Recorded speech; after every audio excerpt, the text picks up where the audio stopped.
హైదరాబాద్లోని GHMC Shamshabad zone Badangpet circle town planning విభాగంలో అవినీతి జరుగుతోందంటూ బాధితుడు నాగరాజ్ గౌడ్ ఆరోపించారు. భవన నిర్మాణ అనుమతుల కోసం దరఖాస్తు చేసిన ఫైళ్లను పదే పదే తిరస్కరిస్తూ ఆర్థిక నష్టాన్ని కలిగిస్తున్నారని ఆయన తెలిపారు.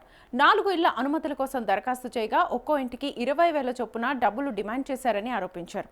ఈ వ్యవహారానికి సంబంధించిన వాట్సాప్ వాయిస్ రికార్డింగ్ తన వద్ద ఉందని నాగరాజ్ గౌడ్ తెలిపారు. అక్రమ నిర్మాణాలపై అధికారులు చర్యలు తీసుకోవడం లేదని, టౌన్ ప్లానింగ్ సిబ్బంది ప్రమేయం ఉందని ఆరోపించారు. ఈ అంశంపై సమగ్ర విచారణ జరిపి బాధ్యులపై కఠిన చర్యలు తీసుకోవాలని ఆయన ప్రభుత్వాన్ని కోరుతున్నారు.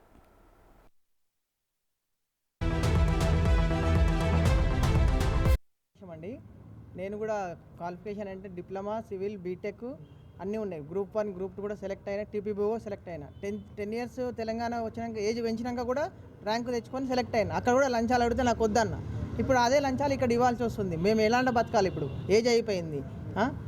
నిన్న మేము చావుకోతే అక్కడ నాకు సైట్ ఇప్పుడు చూపించండి. హైటెన్షన్ ఉంది. హైటెన్షన్ పక్కన పాత సారే ఇచ్చిపోయిండు. వాళ్ళు నాకు సంబంధం లేదంటాడు. ఇవన్నీ ఎవరికి చెప్పాలి? ఆల్రెడీ వాళ్ళు లాస్ట్ ఇయర్ టీఎస్బీ పాస్లోనే తీసుకున్నాం పర్మిషన్. గ్రౌండ్ ఫ్లోర్ 1 ఇయర్ లోపల కట్టాలని ఉంది కండిషన్. కట్టినను ఆయన బీడీఎల్ ఎంప్లాయీ. మళ్ళీ ఫస్ట్ ఫ్లోర్ కోసం వస్తే first year ground floor expiry అయిపోయిందంటే టైం లోపల కట్టేసినాం, ట్యాక్స్ కడుతున్నాం, మళ్ళీ గ్రౌండ్ ఫ్లోర్ కూడా ఫీజు వేస్తా అంటున్నాడు, లేదంటే రిజెక్ట్ చేస్తున్నాడు. ఇది టెక్నికల్గా కూడా అందులో రికార్డే ఉంటుంది. ఏమైనా సెట్ బ్యాకులు లేకపోతే నువ్వు సెట్ బ్యాకులు కరెక్ట్ చేసుకోమని చెప్పొచ్చు, లేదంటే నువ్వు డిమాలిష్ చేయొచ్చు బిల్డింగ్ని. అది కట్టిన తర్వాత తెలుస్తుంది కదా, కట్టకముందు ఎట్లా తెలుస్తుంది నీకు? ఎక్కడ మీకు అంటే ఇంకేమన్నా అంటే ఏమంటారు, ఇక్కడ ప్లానర్స్ లేరు, వేస్ట్, అక్కడ తుర్కెంజాల్కి వెళ్ళాలి మీరు. ఎందుకంటే మొన్నటి వరకు అక్కడ జాబ్ చేసి వచ్చాడు సారు. ఆయన ఎంత సీనియారిటీ ఉందో, ఏం క్వాలిఫికేషన్ ఉందో మనకు తెలియదు. ఇంతవరకు అంత మాట్లాడలేదు కూడా. ఫైల్ మాత్రం ఇట్లా అవుతున్నాయి అన్నీ. బిల్డర్లకు కూడా ఫోన్ చేసి అదే చెప్తాడు, ఇక్కడ ప్లానర్లు అంతా వేస్ట్, వాళ్ళకి రాదు. ఒకసారి నువ్వు ప్లానర్ మీటింగ్ పెట్టినావా? ఏదైనా సర్క్యులర్ అడిగే ముందు అడిగినావా? ఒక నోటరీ కావాలంటాడు. ఇంతకుముందు ఒక ఫైల్కి ఒక నోటరీ ఉంటుండే, రోడ్ బైండింగ్ అని. ఇప్పుడు ఒక ఫైల్కి 4 నోటరీలు పెట్టాల్సి వస్తుంది. మాకు వచ్చే ఫీజు లోపల మేము 4 నోటరీలు పెట్టి ఏ విధంగా సర్వైవ్ అవుతాం? మేము మా వాల్యూ తీసేసి బడంగ్పేట్ సర్కిల్ అల్మాజ్గూడలో ఉంటాం మేము.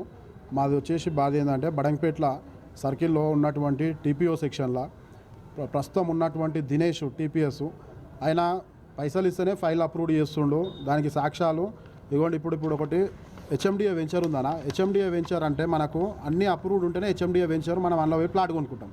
అందులో ఫైల్ కూడా రిజెక్టు. 20,000 ఇస్తే ఓకే, 20,000 ఇవ్వకపోతే ఫైల్ రిజెక్టు. దాని ఆప్షన్ ఏం పెడతాడు అంటే మేబీ అప్రూవ్డ్ అని పెట్టగానే మనం వచ్చి దాన్ని కలవాలి. షార్ట్ ఫాల్ అని పెడతాడు, మేబీ అప్రూవ్డ్ అని పెట్టగానే వచ్చి కలవాలి. కలవకపోతే అది 2 నెలలు అయినా అట్లనే ఉంటుంది, ఫైల్ లాగిన్లోనే ఉంటుంది. 2 నెలల తర్వాత రిజెక్ట్ కొడతాడు. ఒకవేళ మనం పైసలు ఇవ్వకపోతే రిజెక్టు. 60 గజాల ఫైలు, గవర్నమెంట్ ఇచ్చిన పట్టాలు, వాళ్ళు గరీబోర్డు ఎందుకుంటాం మనము, గరీబోర్డు అని కాబట్టి 60 గజాలకు పోయిండు. ఏదో 60 గజాలైనా సరే పర్మిషన్ తీసుకొని కట్టుకుందామని చెప్పి గవర్నమెంట్కి ఫీజు కడుతుంటే కూడా 60 గజాల ఫైల్ కూడా రిజెక్టు. ప్రతి ఒక్కరు రిజెక్ట్ కొడుతుండు, షార్ట్ ఫాల్ పెడుతుండు. ఏమైనా రీజన్ చూస్తేనేమో మేబీ అప్రూవ్డ్, చిన్న సిల్లీ రీజన్స్ పెడతాడు. దానికి నాకు ఏం చేసిండు అంటే, మొన్న మా ఫైల్ ఉంటే దానికి 20,000 రూపాయలు ఇంటికి పిలిచిండు. ఆయన ఉండేది తుర్కెంచాలు బ్రాహ్మణపల్లి దగ్గర ఇల్లు. బ్రాహ్మణపల్లి పోతుంటే ఇంటికి పిలిస్తే పోయినాక ఏమైంది, ఇట్లా బేరం ఆడిండు. బేరం ఆడినాక సరే అని చెప్పి, మనకేం ఇవన్నీ తెలియదుగా, బేరం మనం రికార్డ్ చేయలే అప్పుడు. సరే అని చెప్పి వచ్చేసినాక గుర్రంగూడ సాయిబాలాజీ హోమ్స్ దగ్గర ఉన్న రా అంటే పోతే అన్న పైసలు అయితే అన్న సార్ డీసీ సార్ ఇడుసలేడు, ప్రతి ఇంటికి తిరుగుతుండు, ఇంటింటికి తిరిగి పర్మిషన్ అప్లై చేస్తాం కదా, అప్లై చేసినాక ప్రతి ఇంటికి పోయి చెక్ చేస్తుండు, కావున కంపల్సరీ పైసలు అయితేనే చేస్తాయా అన్నాడు. అంటే సరే అని చెప్పి 20,000 ఇవ్వడం జరిగింది. 20,000 ఇచ్చినాక మళ్ళీ 4-5 రోజులైనాక మళ్ళీ ఫోన్ చేసిండు. మళ్ళీ చేసి అన్న 4 ఫైళ్ళకి 20,000 కాదన్న, ఒక్కొక్క ఫైల్కు 20,000 అడుగుతుండు, నువ్వు 4 ఫైళ్ళు ఇచ్చినావు అనుకోలే అని చెప్పి మాట్లాడితే ఆ రికార్డు కూడా ఉంది, వినిపిస్తా అయినండి.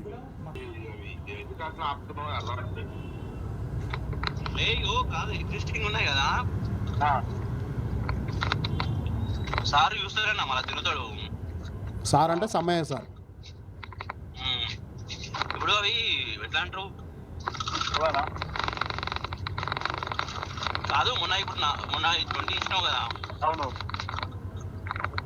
అవి ఈ ఫైలేనా మొత్తం నీకు 4 అయిపోయింది. అయితే 4 ఫైళ్ళకి కానీ 20,000 తీసుకోండు. మళ్ళీ 4 ఫైళ్ళకి 20,000 తీసుకొని మళ్ళీ ఏమంటాడు, 20,000 ఎక్స్ట్రా ఇస్తేనే ఇవి ఓకే అయితే, లేకుంటే రిజెక్ట్ అవుతాయి అని చెప్పి చెప్తుండు. అవి ఇంకా కూడా కొడతలేడు, అవి అట్లే పెడుతుండు. అయితే అవి మనం ఇప్పుడు బిల్డింగ్ కట్టుకుంటాం, ఎప్పుడో వెనకటికి గ్రామ పంచాయతీ పర్మిషన్ మీద మనం 2010 ఆ టైంలో కట్టుకున్నాక ఎక్స్టెన్షన్ కావాలన్నప్పుడు గవర్నమెంటే కట్టుకోమని చెప్తుంది. ఇప్పుడు బిజినెస్ లేక గవర్నమెంట్ పైసలు డబ్బులు రాక గవర్నమెంట్ ముత్తుకుంటుంది. ఒక్కొక్క ఫైల్కు చూడండి, 113 గజాల ఫైల్కు 59,000 రూపాయలు ఫీజు కట్టినాం. అంటే గవర్నమెంట్కు 59,000 రూపాయలు వస్తుంది బెనిఫిట్. వస్తున్నాక కూడా నీకు 20,000 సపరేట్ ఇస్తలేరు అని చెప్పి నువ్వు రిజెక్ట్ చేస్తే ఎట్లా? ఇది కాకుండా ఏం చేస్తున్నా అంటే కొత్తగా ఇప్పుడు బిల్డింగ్ కాడికి మా సొంత బిల్డర్ దగ్గరకు వస్తాడు. వచ్చి ఇప్పుడు మేము ఉండేది బడంగపేట, బడంగపేట సర్కిల్ ఉంటాం. మాకు దగ్గరున్న ప్లానర్ల దగ్గరకు పోయి మేము ఏదో అప్లై చేసుకుంటాం. మాకు అప్లై చేసుకోనికి రాదు కాబట్టి దగ్గరున్న ప్లానర్ దగ్గర పోయి అప్లై చేసుకుంటాం. మాతో ఏం చెప్తున్నా అంటే వాళ్ళ ఫ్రెండ్ ఉన్నాడంట తుర్కేంజాల, వాళ్ళ క్లాస్మేట్, ఆయననే ప్లానర్ ఉన్నాడు. మీరు ఆడిట్ ఇస్తే లేట్ అవుతుంది అన్న, పర్మిషన్ రానికి ఇబ్బంది పడతారు, మా ఫ్రెండ్కి ఇరి మీకు 3 డేస్లో అప్రూవ్ చేస్తా. నేను ఒకటే అడుగుతున్నా గౌరవ రేవంత్ రెడ్డి గారిని, మీరేమో పై లెవెల్లో ఈ నిధులు వస్తలేవు, మనకు రియల్ ఎస్టేట్ నడుస్తలేదు, అది దాన్ని మీరేమో పోరాటం అంటే రావాలని చెప్పి మీరు పబ్లిక్ను ప్రజాపాలన అది దానేమో మీరు చూస్తారు. కింద ఆఫీసర్లు గీతిరిగా అవినీతి పరులు అయినాక 7 వస్తుంది ప్రజాపాలన చెప్పురు మీరే. ఈ వీడియో కంపల్సరీ గౌరవ రేవంత్ సిందే ఈడున్న అవినీతి ఆఫీసర్లను సస్పెండ్ చేయాల్సిందే. మొన్ననే ఒక 2 నెలల కింద 10 మంది అవినీతి ఆఫీసర్లు సస్పెండ్ అయ్యారు. అయినాక కూడా వీళ్ళ బుద్ధి మారతలేదు. గౌరవ టీపీఎస్ దినేష్ గారు ఇంకా కూడా డబ్బులు వసూలు చేస్తున్నా అంటే అప్పుడు అవినీతి ఆరోపణలు ఎదుర్కొన్న టైంలో ఈయన కూడా ఉన్నాడు. కానీ ఈయన అదృష్టం కొద్దీ తప్పించుకోండు. ఇప్పుడు కంపల్సరీ దినేష్ని ఇడికెళ్ళి ట్రాన్స్ఫర్ చేయాల్సిందే, సస్పెండ్ చేయాలి, ఉద్యోగం నుండి టర్మినేషన్ చేయాలి. ఎందుకంటే కోట్లకు నెలకు ₹1,00,000 జీతం వస్తున్నాక కూడా నువ్వు ఇంకా ఫైల్కి 20,000 అంటే ఒక్కొక్క నెల 50-60 ఫైళ్ళు వస్తాయి. ఒక్కొక్క ఫైల్కి 20,000 వసూలు చేస్తే మరి మిగతా సామాన్య ప్రజలు ఎట్లా ఇస్తారు అనుకుంటున్నావు? ఒక ఫైల్ ఉందండి ఎల్ఆర్ఎస్, చెప్పండి నాకు ప్లానర్ గవర్నమెంట్ ఇచ్చిన పట్టా ఇల్లు కట్టుకుందాము, ఏదో పైన కట్టుకుందాం అని చెప్పి గ్రౌండ్ ఫ్లోర్ ఉంటుంది 60 గజాల పట్టాకు, పైన కట్టుకుందాం అని చెప్పి పర్మిషన్ అప్లై చేస్తే నువ్వు సెట్ బ్యాకులు లేవు. గవర్నమెంట్ పట్టా ఎందుకు ఇచ్చింది? మరి చింపేయరు గవర్నమెంట్ పట్టాలు. అంటే ముఖ్యమంత్రి గారు ఇచ్చిన పట్టాలు వేస్ట్ ఇప్పుడు. ఈయన దినేష్ చేసే లెక్కలు మరి ఈ విషయం కమిషనర్ డీసీ గారికి తెలుసో తెలియదో డీసీ గారు పర్సనల్గా ఇంటింటికి తిరుగుతుండనా, పైసలు ఇస్తేనే ఫైల్ మీద సంతకం పెడుతుండు, లేకుంటే పెడతలేడు అని చెప్తుండు. మరి మరి డీసీ గారు కరెక్షన్ చేసుకోవాలి. ఎందుకంటే అతాపూర్లు ఉన్నప్పుడు మంచి వ్యక్తులని మాకు కూడా తెలిసింది. అరే మేము ఇప్పుడన్నా జర లంచాలు తీసుకోకుండా పనిచేస్తాడని అనుకున్నాం, కానీ ఇది వచ్చినాక ఇంకెక్కువ అయింది. ఒక 2 పెట్టుకుండు, దినేష్ అనే వ్యక్తి టీపీఎస్ 2 పెట్టుకుండు అవుట్సోర్సింగ్ ఎంప్లాయీస్ని. ఇంతకుముందు పాత సెక్షన్లో ఉంటారు కదా, వాళ్ళని శానిటేషన్లకు పోయినాక కూడా వాళ్ళే ఇంకా ఒక టీం వర్క్గా చేస్తారు. ఇది ఉసురులు అనేది ఒక టీం వర్క్గా డైరెక్ట్ బిల్డర్ దగ్గరకు పోతారు, సార్ ఇంత అడుగుతుండు అని చెప్పి వసూలు చేస్తారు. ఏమైనా అనవరికి ఇప్పుడు 150 గజాలు ఇల్లు అండి సెట్ బ్యాక్ చేయమని చెప్తే ఏ విధంగా చేస్తారు? మరి ఏ మంత్రి ఇల్లు సెట్ బ్యాక్ ఉందో, ఏ ఎమ్మెల్యే ఇల్లు సెట్ బ్యాక్ ఉందో, ఏ సీఎం మన రేవంత్ రెడ్డి గారి ఇల్లు సెట్ బ్యాక్ ఉందో తీద్దాం పారి.